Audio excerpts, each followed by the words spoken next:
So one of the main draws of Assassin's Creed has always been its worlds that have been adapted from a variety of settings. So today I've decided to rank my top 5 cities in all of Assassin's Creed. Now cities are very different in their size historically as well as their proportions in each game. So in Unity, Syndicate and Brotherhood, one city makes up the map. Then in a game like AC1 and 2 you'll have a few cities, and then even more smaller cities and areas in Origins. And so what I've done is left out cities that make up just the entirety of the game's map, as that seems to be a separate list you guys want me to do, and I've also limited these to 1 per game just to avoid having any games in here twice. And obviously it's a matter of opinion. If you guys don't see a favourite city in here, then that's fine, this is just my take. So without further ado, here's my top 5 cities in Assassin's Creed.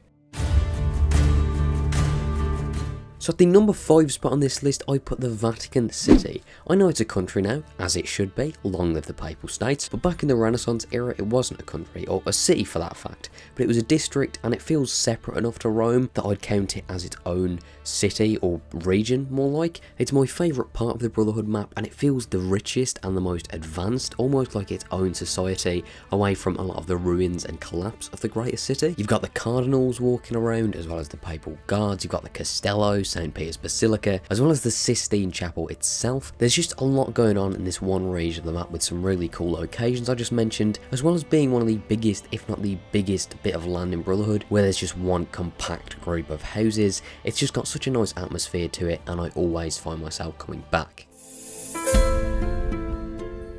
So at the number 4 spot on this list, I put Jerusalem. I don't actually think my capture card works with the 360, but I'll throw up some images now so you can see what I'm talking about. I will never stop praising AC1 for just being so ahead of its time in atmosphere, and Jerusalem is a testament to that. There is nothing like riding towards the city on horseback as that soundtrack kicks in. At the end of the day, it's a place that feels ultimately alive. The crowded streets and markets give you this really great feeling of immersion that feels far too good for a game from 2007. I also feel like being on a ground level, you feel like you don't belong in these dirty streets amongst these beggars, guards and other shady people. It's got this feeling of discomfort I really like, and with it being as important and dense as it is, I feel it's a perfect location for Assassin's Creed that Patrice and his team did a brilliant job with. So number 3 might catch a few of you guys off guard, but it's Cyrene, and I really love this city, and it probably is my favourite in all of Origins. And something that I love in Origins is those really great unscripted moments of spectacle, and my favourite of those that you go through in every playthrough, if you play it in the normal way at least, is riding over the Green Mountains and seeing Cyrene. It's so cool going from Bayek's home, Siwa, this quite humble Egyptian village, to riding over the Green Mountains to basically Bayek's final boss, and seeing this civilization of Greek origins and Roman control that just feels really daunting given the context of the game. The city itself was very wealthy, and you really feel that in both the citizens and what they're wearing as well as the city's actual design. It all feels grand, from the bathhouse, the temples and of course the gladiator arena. The concept art for Cyrene is absolutely stunning just as a side note, and you can tell a ton of work went into the city and it really successfully pulls off just this feeling of a well-off ancient society. And like Jerusalem, you kind of have this feeling you shouldn't be there. Playing as Bayek, an Egyptian, it feels nowhere near as homely as Siwa, and I'm sure that's what Montreal 3 were going for, and in general they did a great job with Cyrene.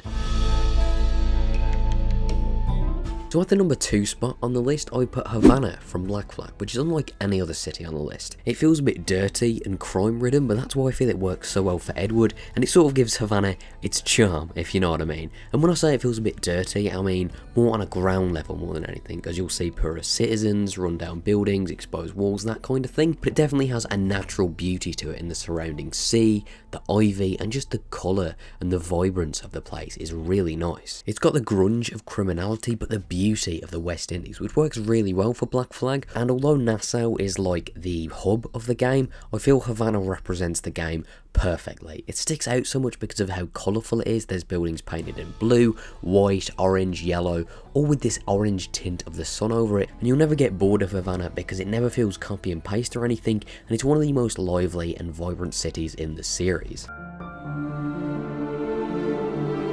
So number 1 on the list was always going to be between Venice and Florence, but I went for Florence, which is probably my favourite location in any game, and without being melodramatic, this does feel like home. It's the first city you'll explore in AC2 and it's beautiful. It's unlike some of the settings I mentioned before that I've said are grungy and make you feel like an outcast, because as I said, you feel home here and it feels more safe, which makes sense given this is where Ezio lives and where his story starts as a Florentine noble, and the music that plays here even is called Home in Florence. The city has this orange tint that Black Flag did through and through and has this general vibrancy throughout it that makes it as blissful as it is. From the humble market stalls to the architectural feats of the city, it has so much character in about every corner of it, and it's evidence that bigger isn't always better, because despite the fact we've got maps far bigger than AC2's, I don't think it's been beaten, and Florence is a testament to that. After over a decade, walking through these streets still doesn't get old, and as much as I'd love for there to be something better than Florence, I'm fairly sure this is always going to be my favourite city in all of Assassin's Creed. Before I do go, I'd like to say my mate Joe, the founded Scarab, has just done a list ranking the Assassin's Creed protagonists, and it is quite good. He does general gaming content and a fair bit of it is Assassin's Creed, and I thought you guys might enjoy that. I'll link that in the description and on a card now, and also he's a mate, so I'd appreciate that myself. So anyway, that was my list of my top 5 favourite Assassin's Creed cities. If you guys do want to see me do entire settings and maps, maybe leave a like, and of course I'd love to know your guys' favourite cities or general locations in Assassin's Creed. As per usual, if you enjoyed, maybe leave a like, and if you didn't, maybe let me know why. Thank you guys for watching, and I'll see you all next time.